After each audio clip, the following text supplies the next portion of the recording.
Operation D ഹണ്ടിന്റെ ഭാഗമായി ഇടുക്കിയിൽ നടത്തുന്ന പരിശോധനയിൽ പോലീസിന്റെ തുറുപ്പുചീട്ടാണ് ഇടുക്കി ഡോഗ് സ്ക്വാഡിലെ ലേഖ എന്ന നായ. കഞ്ചാവും പാൻ മസാലയും അടക്കമുള്ള ലഹരി വസ്തുക്കൾ എവിടെ ഒളിപ്പിച്ചാലും ലേഖ മണത്തറയും. ലഹരിക്കെതിരായ പോരാട്ടത്തിൽ ഇടുക്കി ലേഖയുടെ യാത്രയും തുടരുകയാണ്.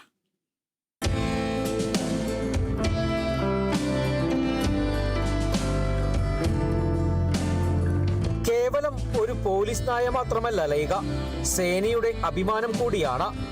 ലഹരിക്ക് തടയിടാൻ ഇപ്പോൾ ഓപ്പറേഷൻ ഡി ഹണ്ടുമായി ഇടുക്കിയിൽ പരിശോധന കർശനമായി തുടരുമ്പോൾ കഞ്ചാവും പാൻ മസാലയും അടക്കമുള്ള ലഹരി വസ്തുക്കൾ മണത്തറിഞ്ഞ് പിടികൂടുന്നതും ലേഖ തന്നെ. കഴിഞ്ഞ ആഴ്ച 1.5 കിലോ കഞ്ചാവ് വണ്ടിപ്പെരിയാറിൽ നിന്നും ലേഖ കണ്ടെത്തിയിരുന്നു. കഴിഞ്ഞ ദിവസം നെടുങ്കണ്ടത്ത് നടത്തിയ പരിശോധനയിൽ 2 ചാക്കിൽ സൂക്ഷിച്ചിരുന്ന പാൻ മസാലയും ലേഖ പിടികൂടി. ഇതുമാത്രമല്ല, 25-ലധികം നർക്കോട്ടിക് കേസുകളാണ് ഇതുവരെ കണ്ടെത്തിയിട്ടുള്ളത്.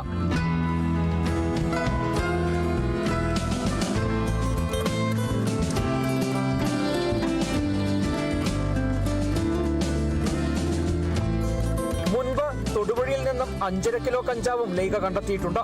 എൻ്റെ പേര് എബിൻ ടി സുരേഷ് എന്നാണ്. ലൈക്കയുടെ ഹാൻഡലറാണ്. അതേപോലെ നമുക്ക് ഡൈസ് ടി ജോസഫ്, 2 പേരാണുള്ളത്. 2016 ITBPയിൽ നിന്നാണ് ട്രെയിനിങ് കഴിഞ്ഞ് വന്നിരിക്കുന്നത്. ഇപ്പോൾ ഏകദേശം 9 വയസ്സായി. ഏകദേശം ഈ ഡോഗിന് ഒരു വർഷത്തോടെ കഴിഞ്ഞാൽ റിട്ടയർ ആവാറായി. ഇനി പുതിയ ഡോഗ്സ് നമുക്ക് എടുക്കണം. അപ്പം ലൈക്ക് ഇതുവരെ ഏകദേശം 10-12ഓളം കേസുകൾ നമുക്ക് ഇതുവരെ ബൾക്ക് ക്വാണ്ടിറ്റി പിടിച്ചിട്ടുണ്ട്.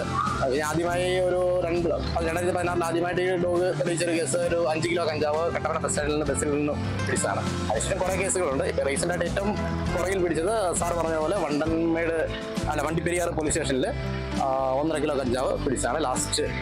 എബിൻ ജി സുരേഷ്, ഡൈസ് പി ജോസ് എന്നിവരാണ് പരിശീലകർ. ലേഖ ഡ്യൂട്ടിക്കിറങ്ങിയാൽ ഇവരിൽ ആരെങ്കിലും ഒരാൾ ഒപ്പമുണ്ടാകും. 35 ദിവസം മാത്രം പ്രായമുള്ളപ്പോഴാണ് കോട്ടയത്ത് നിന്നും ലേഖയെ ഇടുക്കി ഡോഗ് സ്ക്വാഡിലേക്ക് വാങ്ങുന്നത്. കഴിഞ്ഞ 9 വർഷമായി ഇടുക്കി ഡോഗ് സ്ക്വാഡിന്റെ ഭാഗമാണ് ലേഖ. ഇൻഡോ ടിബറ്റൻ ബോർഡർ പോലീസിൽ നിന്നും പരിശീലനം നേടിയ നായ എന്ന പ്രത്യേകതയും ഇവൾക്കുണ്ട്. ലേഖ പരിശോധനയ്ക്കിറങ്ങിയാൽ എന്തെങ്കിലും കണ്ടെത്താതെ മടങ്ങാറുമില്ല. ലഹരി എന്ന വിപത്തിനെ തുടച്ചു നീക്കാനുള്ള പോരാട്ടത്തിലും ലേഖ മുന്നിലുണ്ട്. Bineesh Antony, Kerala vision news, Idukki.